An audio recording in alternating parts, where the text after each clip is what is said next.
त्योहारों का मौसम शुरू हो गया है और इसके साथ ही शुरू होता है मौज और मस्ती।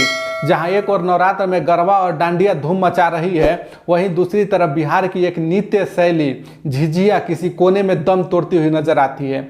और इसका मुख्य कारण क्या है? क्योंकि बड़े बड़े क्लबों में आजकल गरबा और डांडिया को खासा जगह मिला हुआ है और झिझिया को कोई जानता तक नहीं। आप में से कितने लोग हैं जो कि झिझिया के बारे में जानते हैं? शायद कोई नहीं, या फिर शायद कोई जानता भी होगा।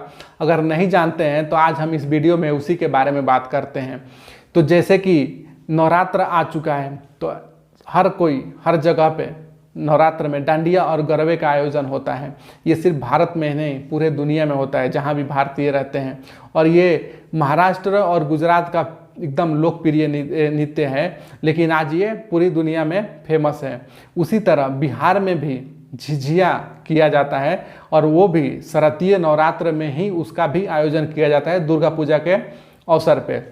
लेकिन आज ये विलुप्त हो रहा है, किसी को इसके बारे में नहीं पता है। कुछ बूढ़े पुरानिया लोग हैं जो इसके बारे में जानते हैं, या शायद वो भी नहीं जानते हैं। ये इतना पुराना हो चुका है, लेकिन ये इतने विलुप्त होने के कगार पे क्यों है, इसके बारे में हम बात करेंगे। ये जो झिझिया है वो बिहार के मिथिलांचल का एक मुख्य नृत्य है। ये दुर्गा पूजा के अवसर पर इसका आयोजन किया जाता है और लड़कियां इसमें बढ़ चढ़ कर हिस्सा लेती हैं।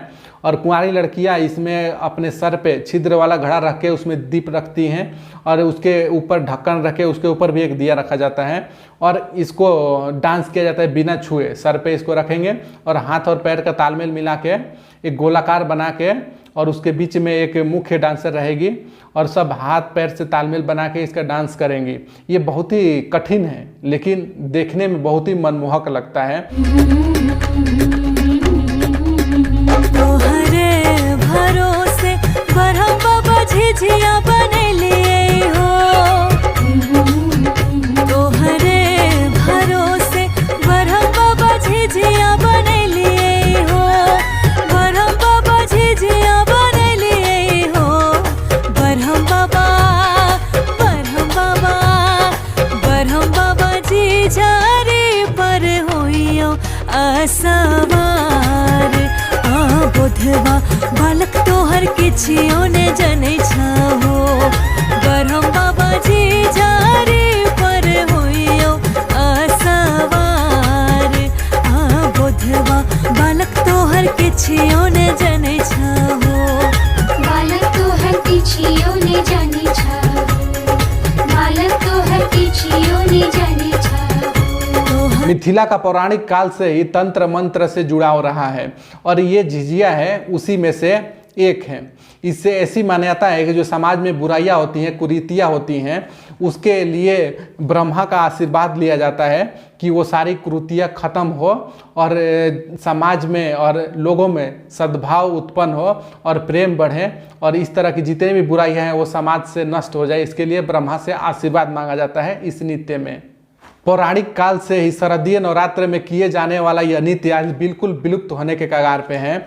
और मिथिला का जो ये नृत्य है, इसको बचाने के लिए और गरबा और डांडिया जैसे लोकप्रिय बनाने के लिए कई सारे प्रयास भी किए जा रहे हैं। इसी प्रयास में मधुबनी में एक नृत्य स्कूल भी खुला है, जहाँ पे भी नवरात्र में बच्चियों को झिझिया करने का सिखाया जाता है। मिथिला की इस नृत्य जो विद्या है, इसकी पहले काफ़ी महत्व था, लेकिन आज इसके बारे में कोई नहीं जानता है। हम अपनी संस्कृति सभ्यता से दूर हो चुके हैं। हम अपनी लोक कलाओं की उपेक्षा कर रहे हैं, जो कि कतई सही नहीं है। इस नृत्य का जुड़ाव माँ दुर्गा की आराधना से भी है। अब तो लोग डांडिया और गरबा को जानते हैं, पहचानते हैं, लेकिन अपनी माटी और अपनी पहचान, अपनी लोक कला झिझिया को नहीं जानते। ये बहुत ही दुखद है। अगर हमें अपनी संस्कृति और लोक परंपराओं को जीवित रखना है तो सिर्फ उसे दिल से सहेजने से ही काम नहीं चलेगा, उसे जुबान पर लाने की ज़रूरत है। हम कभी भी कहीं भी रहें, हमें अपनी संस्कृति, अपनी लोक कला को पहचानना जाना जरूरी है। अभी दशहरा चल रहा है, लेकिन दशहरा पर होने वाले बिहार के पारंपरिक लोक नृत्य झिझिया शब्द से शायद ही कोई परिचित है। आप लोग भी नहीं हैं, मुझे पता है। जिस तरह सरकारें गरबा और डांडिया को संरक्षण प्रदान कर रही है, क्या बिहार की सरकार झिझिया लोक नृत्य को संरक्षण नहीं दे सकती? बिहार की इस नृत्य विद्या को अब लोगों के बीच पहचान दिलाने की ज़रूरत है, ताकि हमारी आने वाली जो पीढ़ी है वो अपनी संस्कृति को जान सके, उसे पहचान सके। तो अभी के लिए इतना ही। प्रणाम। जय बिहार।